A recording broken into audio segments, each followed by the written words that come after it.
Ya, kembali di Apa Kabar Indonesia Malam. Mungkin sekarang saya ingin ke Mas Adi Praitno dulu dah untuk memberikan analisis akan hal ini. Mungkin tidak, jikalau sesuai dengan prediksi, tidak menjadi presiden lagi. Majulah Kaesang dan juga Bobi.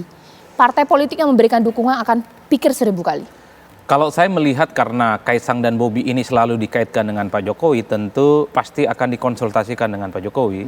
Apakah akan maju di gubernur ataukah tetap di wali kota misalnya soal Bobi. Tapi saya menduga Bobi ini akan naik kelas, bukan lagi wali kota Medan, tapi akan mencoba peruntungan sebagai calon gubernur. Yang menarik Kaesang, dua potensial posisi yang akan dicapai kira-kira begitu. Pertama adalah menteri yang saya sebut tadi, yang kedua adalah calon gubernur. Mungkin di Jawa Tengah ataupun di Jakarta. Kenapa begini? Dua posisi yang sebenarnya sama-sama strategis. Memang tidak ada satu nomenklatur yang mengatakan bahwa ketua umum partai itu haram hukumnya nyalon sebagai calon kepala daerah. Tidak ada. Tapi kalau kita membaca kecenderungan politik saat ini, nyaris tak ada ketua umum partai, apapun ketua umum partainya, dia mencalonkan diri sebagai calon gubernur, calon bupati, dan wali kota tidak ada. Oleh karena itu, kalau PSI misalnya lolos nanti sebagai partai politik yang lolos di parlemen di 2024, maka posisi Kaesang itu setara dengan Pak Erlangga Hartarto sebagai ketua umum Golkar, setara dengan Pak Zulkifli Hasan sebagai ketua umum PAN, setara dengan AHY sebagai ketua umum Partai Demokrat. Jadi inilah yang saya sebutkan, dalam konteks inilah maka tak mengherankan kalau Kaesang sebenarnya bagi saya secara portofolio politik, andai mampu PSI ini lolos ke parlemen, menteri sebenarnya, bukan lagi kepala daerah. Ini yang menurut saya perlu dicermati, karena memang apapun Kaesang bisa melakukan banyak hal, baik itu sebagai calon kepala daerah ataupun menteri. Tapi di atas segala-galanya, semua orkestrasi politik, karena ini Bobi adalah mantu presiden, Kaesang anak presiden, segala sesuatunya pasti didiskusikan dengan Presiden Jokowi. Saya ke Pak Wihadi sebagai koalisi yang juga sangat solid ya mendukung Pak Jokowi, bahkan juga Pilpres 2024 diberikan dukungan solid juga kepada Presiden. Tapi jikalau Presiden Jokowi tidak menjabat lagi, masih tetap solid kah? Atau mungkin ada langkah pragmatis juga lah, Gerindra punya hitung-hitungan, Pak Wihadi.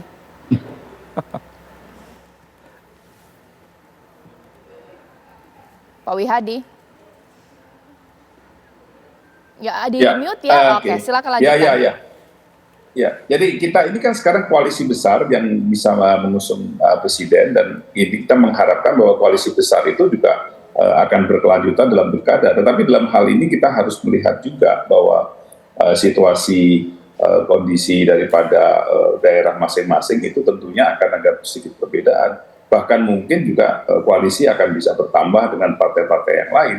Jadi ini adalah merupakan hal yang tidak bisa kita mengatakan bahwa kita tetap solid. Tapi kalau solid kita akan tetap solid, dan untuk pilkada juga kita mengharapkan bahwa itu akan menjadi koalisi besar.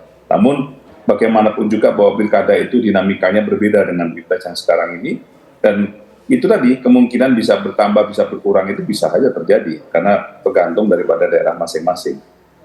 Ya, Bang Viva Yoga seperti apa?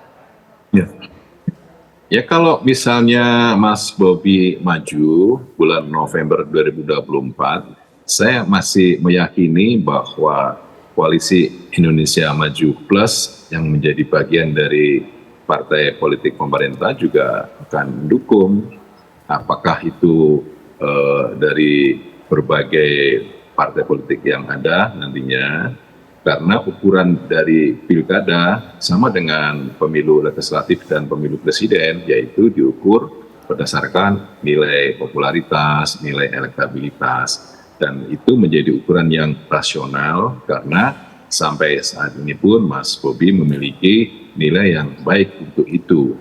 Meskipun Pak Jokowi nantinya tidak menjadi presiden, bagi kami sih tidak ada masalah gitu, karena orang akan tetap melihat ada Jokowi efek sebagai bagian dari proses sejarah pada Pilpres 2024. Toh sekarang ini presiden terpilih nantinya menurut Realcon, sekarang menunggu hasil keputusan KPU, itu adalah Pak Prabowo dan Mas Gibran yang memiliki visi melanjutkan dan menyempurnakan. Jadi tidak ada perbedaannya dengan visi dari Pak Presiden Jokowi. Dari sisi itu saja saya rasa tidak ada sekat psikologis, sekat politik maupun sekat ideologis untuk itu, sehingga saya rasa komunikasi di antara kami, partai-partai politik pendukung pemerintah juga akan lebih cair dan lebih komunikatif. Oke, Mas Adi Praitno, Gibran menjadi kepala daerah, Bobi menjadi kepala daerah, kemudian Gibran menjadi calon wakil presiden.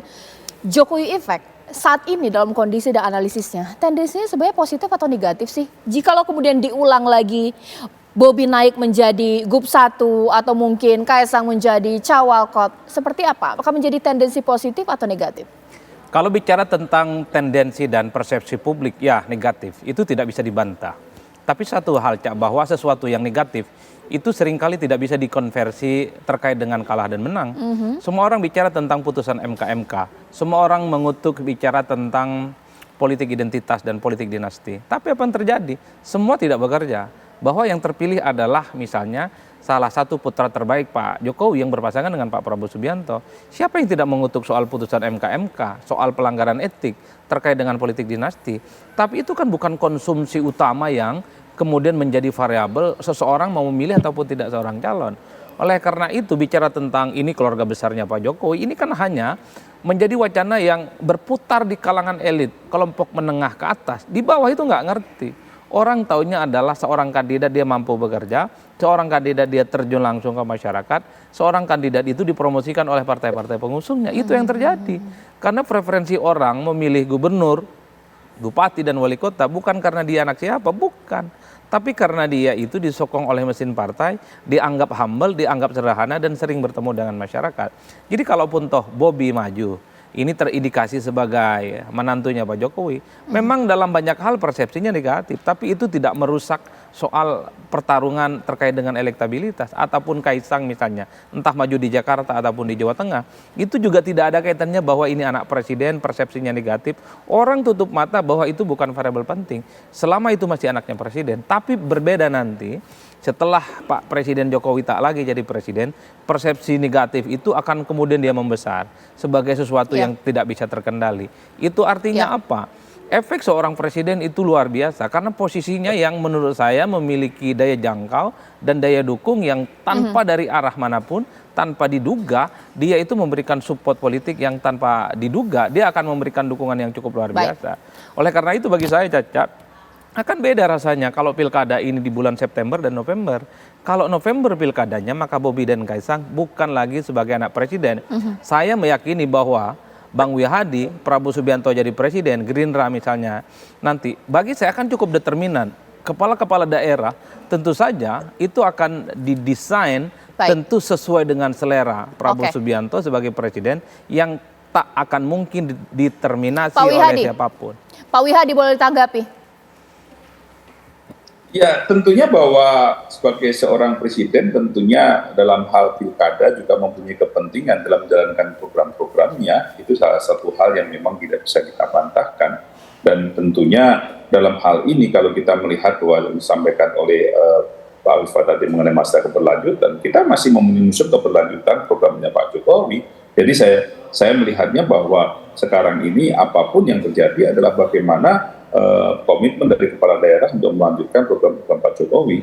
Nah, inilah yang menjadi suatu concern untuk kedepannya bahwa kepala daerah yang ke depan adalah kepala daerah yang mempunyai platform yang mungkin tidak tahu berbeda, namun tentunya mempunyai visi yang sama dalam memajukan program-programnya Pak Jokowi dan menyempurnakan program-program Pak Jokowi itu dalam pemerintahan Pak Prabowo nantinya apabila pemilihan ini sudah disahkan oleh KPU dengan keputusan KPU.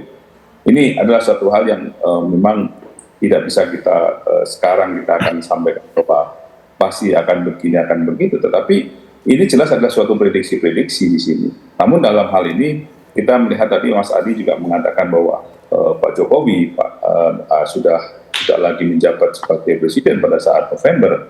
Namun bagaimanapun juga wapresnya adalah tetap daripada putra dari Pak Jokowi. Dan ini kan menjadi keberlanjutan dan saya kira keberlanjutan itu tentunya juga mengarah kepada kepala-kepala daerah nanti yang akan dicalonkan dan akan diharapkan untuk bisa memimpin daerah masing-masing. Oke, Bang Viva Yoga boleh ditanggapi? Ya, saya rasa tidak akan ada perbedaan rasa yang terlalu signifikan karena Mas Gibran nanti juga menjadi wakil presiden dan itu menjadi representasi dari kekuatan Pak Jokowi sebenarnya. Jadi dari sisi persepsi terhadap struktur kekuasaan dan dari persepsi publik pun itu juga pasti akan ada efek elektoralnya. Nah, yang penting sekarang itu adalah bagaimana mesin itu bekerja, kemudian tim-tim relawan itu bekerja dengan kekuatan manajemen modern dalam proses untuk pemenangan pilkada dan ukuran-ukuran rasional seperti nilai elektabilitas, nilai popularitas itu menjadi bagian penting dalam proses untuk perencanaan strategi kampanye dalam rangka untuk memenangi pilkada. Dalam hal ini kita melihat bahwa kekuatan dari koalisi Indonesia Maju tetap solid dan kita upayakan agar ada proses turunan ya dari pilpres ke pilkada semaksimal mungkin copy paste-nya, tapi meskipun juga ada proses domestifikasi, ada proses nilai-nilai daerah, nilai kultural yang memiliki nilai spesifik sendiri yang terkadang juga berbeda dengan konfigurasi nasional.